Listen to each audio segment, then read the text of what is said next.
(10년째) 류마티스 관절염을 앓아온 40대 여성입니다.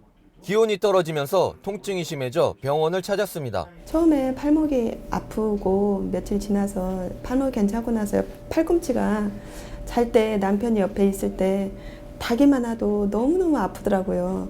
그래서 처음엔 산후통인 줄 알았는데 병원에 갔더니 류마티스라고. 일반적으로 관절염은 나이가 들면서 연골이 손상되어 생기는 퇴행성 관절염으로 인식되는 경우가 많습니다.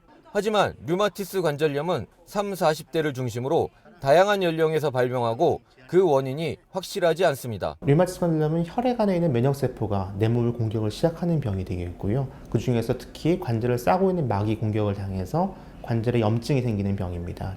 여성이 남성의 3배 이상의 발병률을 보이고 퇴행성 관절염이 체중을 많이 받는 무릎에 자주 생기는 반면 류마티스 관절염은 손이나 손목 관절에 대칭적으로 발생하는 것도 특징이라 할 수 있습니다.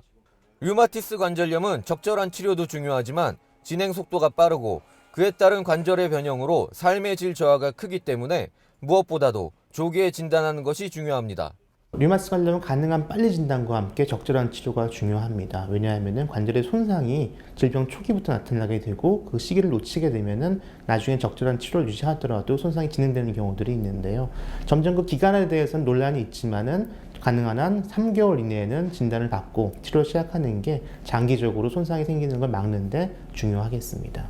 이유 없이 관절이 붓거나 열이 생기고 조금만 활동해도 피곤해지는 경우에는 류마티스 전문의를 찾아가는 것이 좋습니다.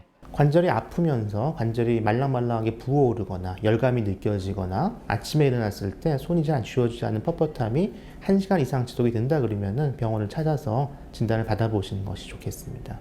류마티스 관절염의 치료법으로는 약물을 통해 염증을 완화시키는 법과 수술로 염증 조직을 제거하거나 손상된 관절을 재관하는 방법이 있습니다.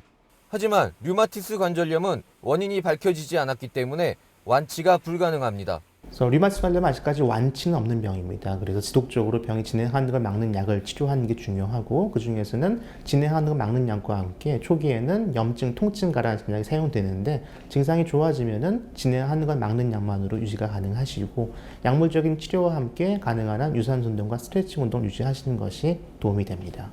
관절의 운동 범위를 유지하기 위해 실생활에서 스트레칭과 운동을 꾸준히 병행하고 염증이 심해지는 경우에는 휴식을 통해 관절을 쉬게 함으로써 염증을 완화시켜줘야 합니다. 평소에 골절을 조심하고 감기와 같은 감염은 관절염 악화의 중요 요인 중 하나로 주의해야 합니다. 관절염 악화를 시킬 수 있는 요인들이 여러 가지가 있는데 그 중에서는 감기와 같은 감염을 주의하셔야 되고 과도한 사용은 피하시는 것이 좋겠습니다. 류마티스 관절염은 무엇보다도 자기 자신과의 싸움입니다. 환자 본인의 긍정적이고 적극적인 치료 의지와 함께 가족들의 관심과 배려도 중요합니다. 헬스조선 박노훈입니다.